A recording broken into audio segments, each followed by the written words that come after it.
Hello, and welcome to the Clinical Care Options Oncology Podcast. I'm your host, Tim Quill. Today's episode features Dr. Brad Kahl from the Washington University in St. Louis, Missouri, and Dr. Noopur Raje from the Massachusetts General Hospital Cancer Center and Harvard Medical School in Boston, Massachusetts. They will discuss recent advances in emerging data for CAR T-cell therapies in lymphomas and multiple myeloma. This episode is part of a larger educational program titled Congress to Clinic, Clinical Advances Journal Club on Emerging CAR T-Cell Therapy Data from Summer Conferences, ASCO, EHA, and ICML. For more information on the presenters, along with the link to the larger educational program, please visit the show notes for this episode. Now let's get started and hear what the experts have to say. I'm Brad Kahl. I'm a professor of medicine at Washington University in St. Louis, and here I direct the lymphoma program. And I want to give you a brief update on CAR T-cell therapy, new data in lymphomas that was presented at some of the recent congresses. So I'm going to start by talking about diffuse large B-cell lymphoma. And one of the interesting abstracts that was one of the real pivotal studies in diffuse large B-cell lymphoma was the ZUMA-7 trial, where the CAR T product axi-cel was shown to be superior to standard of care approaches for individuals with primary refractory diffuse large B-cell lymphoma. And that led to an indication for those patients who are primary refractory. And one of the interesting analyses was this sort of real world look to see how axi-cel performs in this setting. This was from the CI-BMTR registry. And very comforting to see that they found that the event-free survival and overall survival for patients treated with axi-cel in second-line diffuse large B-cell lymphoma was very similar to this ZUMA-7 study. So I think we can have confidence that those ZUMA-7 results do mirror what happens in the real world. And then another interesting analysis that came from the ICML meeting this summer was a look from the European Bone Marrow Transplant Group.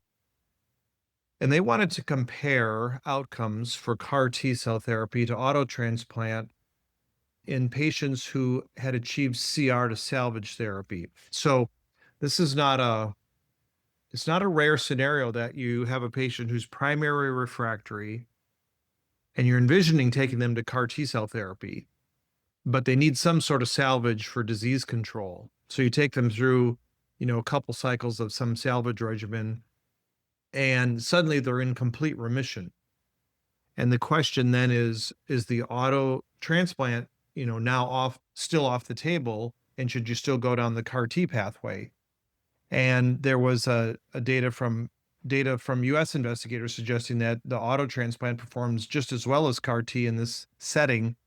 And that's exactly what the European group found, that if you do have a patient who achieves complete remission from the salvage therapy, that you can then go back to the pathway of auto transplant and save CAR T for later. The outcomes between auto and CAR were pretty equivalent. And this would allow you to take sort of two bites at the apple, the auto transplant and saving the CAR for later. So just know that that's an option if you have a patient who gets a salvage therapy and does achieve a complete remission. In follicular lymphoma, there were a couple of updates, and this has been one of the things that's been, I think, something we've been waiting for. In follicular lymphoma, we have approval for Tisa-cel and for axi-cel, but we didn't have really long-term follow-up. And there is, some risk associated with CAR T-cell therapy in any lymphoma, but in follicular lymphoma, the risk-benefit ratio is just different because these patients can live a long time, and you surely don't want to do anything that could harm a follicular lymphoma patient and burn some bridges for later in their disease course. And so with ELARA, which is the Tisa-cel study, we have now greater than 4-year updated efficacy data, and we can see that the majority of patients are holding their remission at 4 years, which is great. And if your patient was lucky enough to get a complete remission, 60% of those patients are holding the remission at 4 years. So really good durability for Tisa-cel in relapsed refractory follicular lymphoma. And really we saw the same thing with long-term follow-up of the ZUMA-5 study, which is looking at axi-cel in follicular lymphoma. And what we saw at the ASH meeting was 5-year progression-free survival data. And we can see that at 60 months or at 5 years, if the patient achieved a complete remission, over 60% of patients are still holding that remission at 5 years. So that is really impressive long-term follow-up data. Just think these patients received this one-time treatment, and 5 years later, 60% of them are still holding that complete remission. So I think with the longer follow-up for the different CAR T products in follicular lymphoma, the more impressed I'm becoming with the long-term outcome data and the more willing I am to employ those strategies for our patients. Now, one gap has been marginal zone lymphoma, where we have no CAR T approvals and we need more data. So we saw that at the ICML meeting this summer. The TRANSCEND study, which was studying Liso-cel in follicular, enrolled a cohort of marginal zone lymphoma patients. And they had 67 patients enrolled. And I'm happy to report that the overall response rate for these marginal zone lymphoma patients to Tisa-cel was 95%. And if you look at the 2-year median progression-free survival rate for those patients, it's not reached. And for the whole population, the 2-year progression-free survival rate is 85%. So Liso-cel is looking promising in marginal zone lymphoma. And I think this data set could potentially lead to an accelerated approval for Liso-cel in marginal zone lymphoma. So that's something to keep your eyes open for. Other CAR T updates, we did see some mantle cell updates, and there was a presentation at the ASH meeting that looked at post brexu-cel outcomes. So these are mantle cell lymphoma patients who received brexu-cel and then relapsed. And not really a surprise here, but what we learned is that the outcomes are pretty dismal for mantle cell patients who relapse after their CAR T-cell therapy. Response rates to lenalidomide rituximab or immunochemotherapy are less than 25%. There were a few patients who received bispecific monoclonal antibodies as salvage, and the response rates were a bit higher there. So there may be a glimmer of hope, but this is clearly a big unmet need. What to do with our mantle cell lymphoma patients who relapse after CAR T-cell therapy. And then the last little update that I'd like to provide you is from Liso-cel in CLL. So we do have an approval for Liso-cel in chronic lymphocytic leukemia now. I think it's fair to say that the CAR T data in CLL is not nearly as impressive as it is in other lymphoma subtypes. It's not as impressive as it is in mantle or follicular or large cell. And the reason I say that is the complete response rate is only 20%. But if your patient is in that lucky 20%, we're now starting to get some longer term follow-up. And those patients, if they do achieve complete remission, are highly likely to be maintaining that remission at 2 and 3 years. If your patient only gets a partial remission or stable disease, that remission is not likely to be highly durable. So really, those are, I think, the key updates for CAR T-cell therapy in lymphomas from the summer congresses. And I hope you found this informative. Hello, my name is Noopur Raje.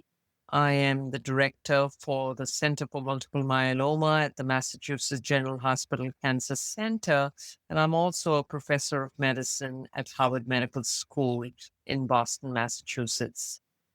It's really a pleasure today to talk about CAR T cells in multiple myeloma, specifically the clinical advances that you've been hearing about with CAR T cells over the last several years. But most importantly, at this year's conferences, specifically at the American Society of Clinical Oncology, EHA, as well, where we've seen really exciting data and longer term follow up with these CAR T cell products. As you all are familiar, we have two CAR T cell products which are approved in the context of multiple myeloma. These are FDA approved. We have idacaptogene brexu-cel or Ida-cel as it's commonly known, and it is approved in patients with multiple myeloma after 2 lines of therapy. Similarly, we also have Cilta-cel or ciltacaptogene or Liso-cel, which is approved after 1 line of treatment in patients who are refractory to lenalidomide. Both of these CAR T cells target a protein called BCMA, B cell maturation antigen, which all of you are familiar with, and you know that this is expressed on multiple myeloma cells. Excitingly, what was seen at this year's ASCO meeting was longer term follow up of CARTITUDE-1. CARTITUDE-1 was the phase 2 trial of a little less than 100 patients who were treated with Cilta-cel at the back end of their myeloma. So these were patients who were extremely relapsed and refractory and had seen pretty much all treatments. And what was shown at this year's ASCO in 2025 was at a median follow-up of a little over 5 years. About 33% of these patients remained without evidence of progression and without requiring any treatment for more than 5 years. And that, in our mind, would be a definition of functional cure in multiple myeloma. So these are patients who have received a one-time treatment and they are out more than 5 years without being on any specific treatment, and that we would define as functional cure. So really exciting data with Cilta-cel. And obviously, we're looking forward to other CAR products as well with both Cilta-cel and Ida-cel, where we are seeing remission durations of certainly more than 2 years in the majority of patients.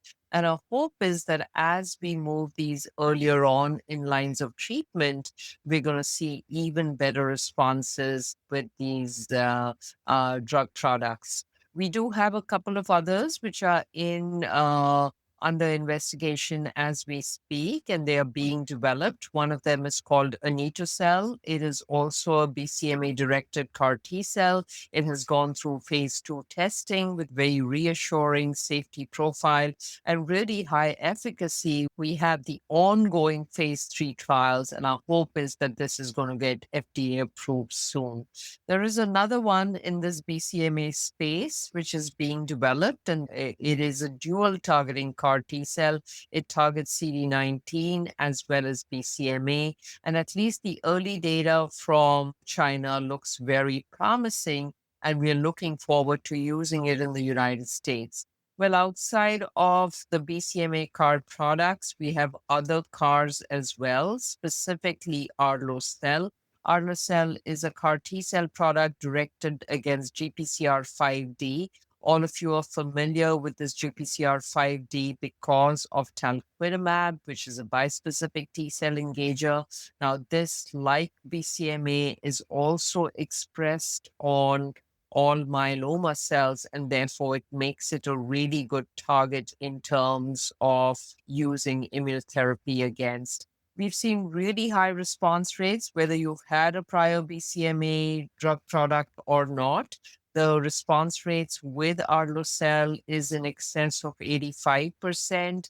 And with this, we are seeing remission durations of up to 18 months or so with this Arlo-cel drug product. So this is again under investigation, and this would be another alternative. The future for CAR T cells looks really bright. There's already a dual targeting CAR T cell which is in clinical development as we speak. And this dual targeting CAR T cell targets not just BCMA, but also GPCR5D. And at least the early data looks very promising with exceedingly high response rates in this patient population. We also have CARs targeting different areas of the BCMA. We have one which is a homegrown CAR from Mass General Cancer Center. This is called the TriPRIL CAR. And what this does is goes after APRIL. APRIL is a ligand which signals through BCMA and TACI. So even if you don't have too much BCMA expression, the idea is that this TriPRIL CAR should be able to help. We have finished the first-in-human trial, or we have an ongoing first-in-human trial with this TriPRIL CAR, and hopefully you will see the results of this presented at a future meeting coming soon. A word of caution here, there are toxicities associated with CAR T cells. The early toxicities such as cytokine release syndrome and immune effector cell-mediated neurotoxicity has been now recognized for many years, and we are very good at managing those. There are certain longer-term toxicities that we are all beginning to become familiar with, specifically neurotoxicities, development of second cancers, but the incidence of this is so low. And the fact that these drug products afford so much of benefit to our patients, that these have been real game changers in the context of the treatment for multiple myeloma. Thank you, Dr. Kahl and Dr. Raj, and many thanks to you, our listeners, for joining us. As a reminder, to view the full program, Congress to Clinic Clinical Advances Journal Club on Emerging CAR T-cell Therapy Data from Summer Conferences, ASCO, EHA, and ICML, please click the link in the show notes. And be sure to check back regularly for more episodes on important oncology topics. Thanks for listening.